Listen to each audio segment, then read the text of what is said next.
एक पैरालिसिस का जब पेशेंट होता है तो सबसे ज़्यादा इंप्रूवमेंट वो कहाँ देखता है। तो पहले हम पैरालिसिस को समझ लेते हैं, ब्रेन स्ट्रोक को समझ लेते हैं, तभी हम इस हाथ में ताकत लेकर आ पाएंगे। कभी आपने उसे एग्जामिन करने की कोशिश की आप कौन सी मेडिसिन किस पर्पज से खा रहे हो। ये जो एक्सटेंशन हो रही है फिंगर्स की, थोड़ी सी जो एक्सटेंशन हो रही है वो पेशेंट को हेल्प करती है ब्रेन की तरफ सिग्नल। नमस्कार, मेरा नाम है डॉक्टर पुरु धवन और आज इस वीडियो में मैं आपकी हेल्प करने वाला हूं आपकी फिंगर्स में दोबारा से पावर लाने के लिए। एक पैरालिसिस का जब पेशेंट होता है तो सबसे ज़्यादा इंप्रूवमेंट वो कहाँ देखता है, अपने पैर में, क्योंकि वो पैरों से चलना शुरू कर देता है और हाथ और खासकर फिंगर्स कहीं ना कहीं पीछे रह जाती हैं। फिंगर्स में मूवमेंट ना हो, पकड़ ना हो, तो किसी सामान को आप पकड़ नहीं सकते, कोई ढंग से एक्सरसाइज कर नहीं सकते, वेट लिफ्ट नहीं कर सकते। तो फिंगर आर्म की रिकवरी के अंदर सबसे इंपॉर्टेंट पार्ट होता है और सबसे मुश्किल होता है फिंगर्स को दोबारा पावर देना, दोबारा से उनमें ताकत लेकर आना। तो अगर एक पैरालिसिस का पेशेंट है, अगर उसके फिंगर्स में ताकत लेकर आनी है तो हमें दो चीज़ों पे एक साथ काम करना पड़ता है। तो पहले हम पैरालिसिस को समझ लेते हैं, ब्रेन स्ट्रोक को समझ लेते हैं, तभी हम इस हाथ में ताकत लेकर आ पाएंगे। तो ब्रेन स्ट्रोक जब हुआ, जब ब्रेन के अंदर क्लॉट आया, ब्रेन हैमरेज हुआ, तो डैमेज कहाँ हुआ, ब्रेन में।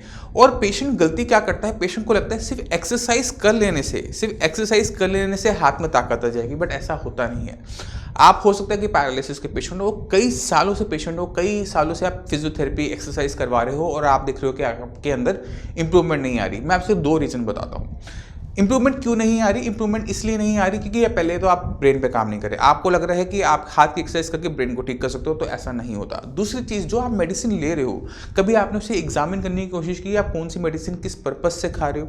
अगर आपको पता है तो आप खुद उसमें इवैल्यूएट कर सकते हैं कि आप बीपी की मेडिसिन ले रहे होंगे, कोलेस्ट्रॉल की मेडिसिन ले रहे होंगे, आप मल्टीविटामिन ले रहे होंगे, बट कोई भी मेडिसिन ऐसी नहीं ले रही जो डायरेक्टली आपकी ब्रेन पर काम करती हो, आपके ब्रेन को दोबारा से वो इवॉल्व करवाए और ब्रेन की वो फंक्शनिंग वापस लेकर आए। क्योंकि ब्रेन जब तक रेडी नहीं होगा, आप जितनी मर्जी एक्सरसाइज कर लो, वो उसको लेगा नहीं और दोबारा से आपके हाथ में पावर नहीं आएगी।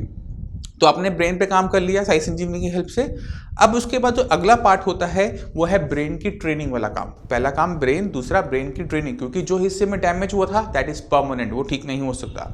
जब डैमेज होने के बाद आपने देखा, क्या देखा कि 6 महीने, जब आपको स्ट्रोक हुआ उसके अगले 6 महीने में आप में इंप्रूवमेंट आई। वो क्यों आई, खुद से सोच कर देखो। ये इंप्रूवमेंट इसलिए है क्योंकि आपके ब्रेन ने उसको हील अप किया, जो चोट लगी थी उसको हील अप किया। अब उसको हील अप होने के बाद आपने उसका क्या किया, एक्सरसाइज करके ट्रेनिंग की। तो दोनों ही पार्ट इंपॉर्टेंट है। तो ट्रेनिंग में हम जब जाते हैं, फिंगर्स की ट्रेनिंग में जाते हैं, तो कुछ चीज़ें ऐसी होती हैं, कुछ इक्विपमेंट ऐसे होते हैं जो पैरालिसिस पेशेंट में हेल्प कर सकते हैं और उनमें से एक है ये ग्रिपर। ये मैंने 400 रुपीज़ का डेकाथन से ऑर्डर किया था, तो बहुत चीप है, बहुत रीजनेबल प्राइस पर है। आपने इसकी जो सेटिंग है सबसे मिनिमम पे रखनी है। कभी कभार पेशेंट बहुत जोश में आ जाते हैं, बहुत ज़्यादा हाई पावर इसको यूज़ करना शुरू कर देते हैं, बहुत ज़्यादा ताकत लगाने शुरू कर देते हैं। पैरालिसिस के ट्रीटमेंट के अंदर पावर इंपॉर्टेंस नहीं है, रिपीटिशन इंपॉर्टेंट है। और रिपीटिशन यानी एक ही चीज़ को बार बार कब कर पाओगे, जब इसकी पावर कम होगी, जब आपको उसमें फोर्स कम लगाना पड़ेगा, आप कम थकोगे और ज़्यादा इसको कर पाओगे। तो दिन में कितनी बार इसको करते हो वो ज़्यादा इंपॉर्टेंट है, कितने जोर लगा के करते हो वो इंपॉर्टेंट नहीं है। तो हमने रिपीटिशन करनी है, हमने रिपीटिशन करनी है। तो कम से कम पावर रखो और गिनने की ज़रूरत नहीं है। ये छोटी छोटी एक्सरसाइजेज होती हैं, इनके लिए टाइम देखने की ज़रूरत नहीं है, इनके लिए गिनने की ज़रूरत नहीं कि आप कितना कर सकते हो। अपनी लिमिट तक ले जाओ कि जब आपको लगे कि बस अब मेरे से इससे आगे नहीं हो रहा, वो है आपकी लिमिट, वो है आपके कितने आपने सेट्स करने हैं। तो मान लो दिन में आपने इसको, मान लो कि 250 बार किया, आज 250 बार किया, अगले दिन आपने इसको बढ़ जाएगा ऑटोमेटिकली। आप देखो कि ये अपना 280 300 के आसपास आपका टच कर रहा है। तो धीरे धीरे आपकी मसल्स भी स्ट्रांग होती चली जाती हैं और आपकी ब्रेन की ट्रेनिंग होनी शुरू होती है। अब जब हम इसको पकड़ते हैं, दबाते हैं, तो क्योंकि दबाने का फोर्स पेशेंट में, मैक्सिमम पेशेंट में होता है कि वो इसको फोर्सफुली दबा सके। ये जो एक्सटेंशन हो रही है फिंगर्स की, थोड़ी सी जो एक्सटेंशन हो रही है वो पेशेंट को हेल्प करती है ब्रेन की तरफ सिग्नल देने के लिए। तो ये आपको हेल्प करता है, आपके ब्रेन को ट्रेन करता है एक्सटेंशन करवाने के लिए कि उंगलियां थोड़ी सी आपकी खुले, वो फोर्स लगे।